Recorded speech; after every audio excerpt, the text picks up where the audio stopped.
Now that we have gone through the basic procedure to populate the elements with information for IFC using IFC properties and ArchiCAD using ArchiCAD properties, plus the connection of the two through the IFC translators, let's start on the exercise of adding all of that information to the spaces and the model elements, columns, walls, slabs, and beams to the project we have at hand. And we're going to do so in a three-step process.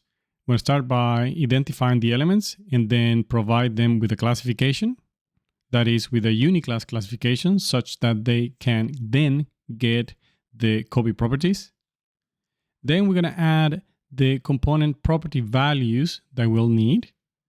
And then we're going to worry about the type property values. Those are going to be the properties that will define the different types of elements inside the copy schema. So let's start with the spaces to begin with. In order to do this, let's isolate the spaces to speed up the process. So select the zone tool inside ArchiCAD and then hit Ctrl-A or Command-A to select them all. Once they are selected, simply do a right-click or press F5 on your computer. Or with a right-click, simply show selection. That's going to isolate the zones from everything else. So the first thing we really need to do is to classify these, otherwise they will not inherit the copy properties. So let's start by using a selection by using the name as a criteria. So let's trigger the Find and Select tool.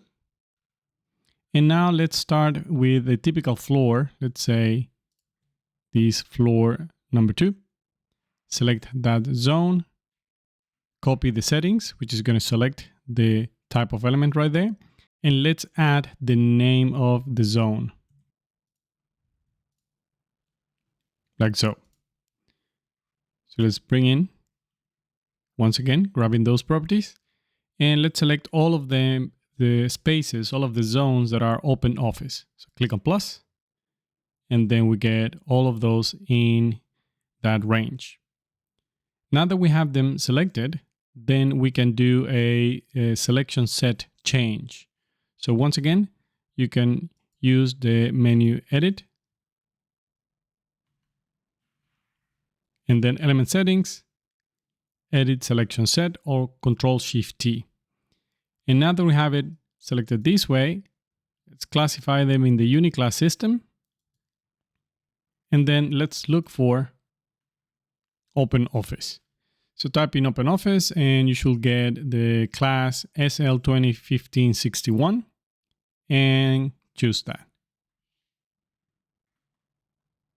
Once done, then you'll see that eventually the copy properties, copy to space, room tag is already been assigned, and also the UK set of properties. Now we're not going to worry about those just yet. We're going to finalize the classification of the zones.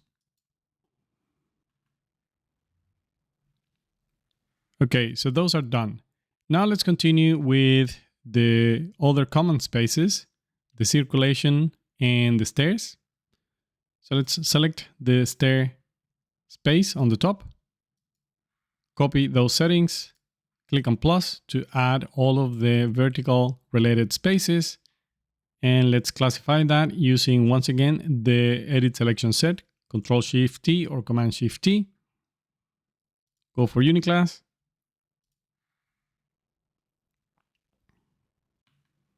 Type in stairs and then go and look for the SL chapter, like so. And let's select the escape stairs right there, SL20, 90, 25. And let's click on OK. Now let's do the same with the circulation hall. Select them all. Ctrl-Shift-T. Uniclass. Go and search. Type in SL for the chapter and then hall. And let's add these hallways. space type. Choose that. And then click on OK. Now let's finalize this by adding the lift spaces and then the external spaces right after that. So similar process. Control-Shift-T for the selection set. Go for the uniclass system and then search for lift using the SL chapter, SL_lift, or just simply SL. And let's choose the second option, SL901047. And let's click on OK. And then on OK. Now we're still missing a couple of the spaces. That's going to be the basement and also the ground floor. So for the basement, let's go and classify that. And you can go scroll down, find the classification on the info box, and let's classify that as well. Then look for storage room, and let's use SL905084 and click on choose. Now, if you have lost track and don't know if you have any missing spaces that you have not classified, which I know I may have, then simply go and use your find and select. And instead of using the related zone name, let's go ahead and remove that criteria and add the classification for unit class 2015.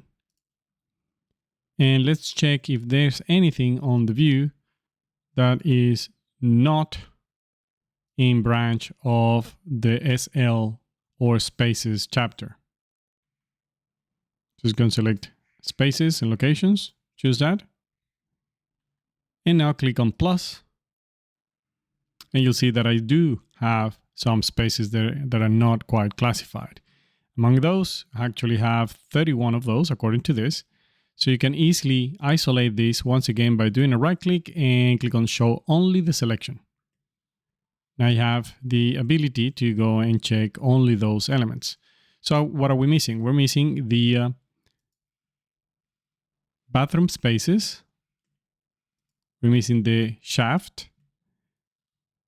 And then also down in the ground floor, the cafe area and the bigger reception area. So let's go and finalize those.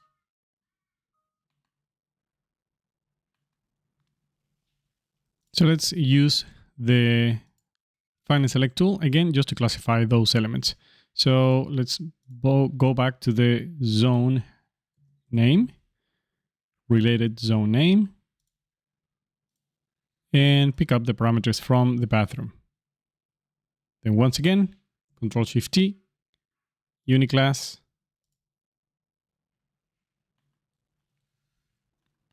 look for SL bathroom, and you'll have only one option right there. Select that and then OK. Like so. Now let's use the external area on the roof space. We can easily classify it. It's just one element.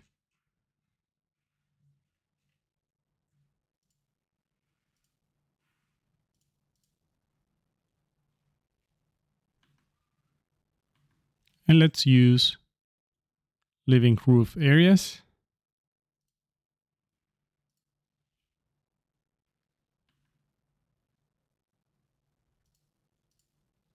Now let's select the lobby on the ground floor and similarly list classified individually, just add one space. And then let's add the lobbies class right there, SL901051. And the last two types will be the cafe area and then the shaft. Let's start with the shaft. And once again, we can do a selection set, Control-Shift-T. Go for the classifications, and now let's look for shaft and select the services shaft we have right there, 1990-78, and click on OK. So we only have one missing, and that's going to be the cafe area. And that can be classified on its own